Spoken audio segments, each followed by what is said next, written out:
So today I thought we'd just do a very quick look at interplanting, and these two beds illustrate the whole thing quite nicely really. So here's my basic tips and tricks. So when you're interplanting two crops, I always think it's a good idea to plant your first crop, so in this case the salad onions, and once you've got all that planted and a nice grid established, then dib out, you're just using your dibber, the holes for the interplant, and that just makes it really easy to get it all planted. Otherwise it's easy to get confused. Well, it is for me anyway. Second tip is when you've got something that's going to be harvested over a long period of time, say salad onions, so in this bed there's probably enough salad onions for 2 or 3 weeks, you don't want them to all come ready at the same time. You want a few of them to come ready in the first week and then progressively sort of become ready over time.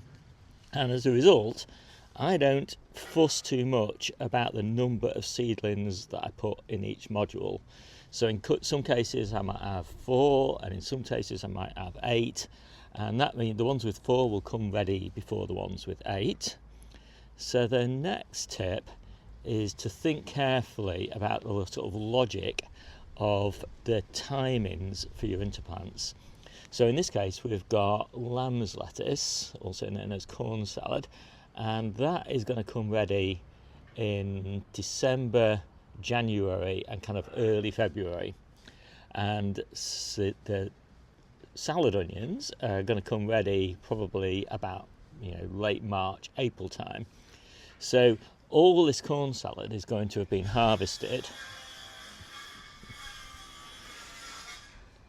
way before these salad onions do most of their growing, and so that means really that the salad onions won't do very much growing between now and the end of the year, so they won't interfere with the corn salad, and then the corn salad will be out, and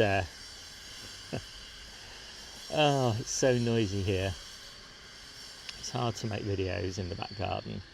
Then the corn salad will be out in time for the salad onions to grow on. I've done exactly the same thing here with this lovely beetroot. This was interplanted with shallots, and the shallots came out ages ago. We had a lovely harvest of those, and now then the beetroot have sort of grown on completely oblivious to the fact that they were originally interplanted with shallots. Now we've got a lovely crop of beetroot. And then the final consideration here is make sure that this crop here isn't overshadowing this crop. So I've taken off a lot of leaves from this beetroot because it's basically finished growing now. You're not going to do much root growth in October, and so all these leaves are doing is just keeping these beetroot nice and fresh and alive. They're not growing, so they don't need very many leaves at all. And then the final tip is plants with the least space, put the least number in. So in this case I've got only individual corn salad plants along the edges, and I've got 2 corn salad plants in the middle where there's a little bit more space. I don't really normally do multiple corn salad plants, but sometimes I'm just lazy and couldn't be bothered to prick out the surplus ones, and just wanted to see how they did. So my name's Steve, this is the Seaside Kitchen Garden and Allotment channel, and if you want to know more about interplanting, take a look in the link down below and you'll find my ebook.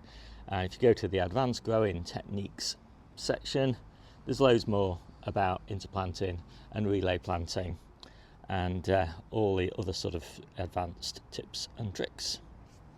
See you soon.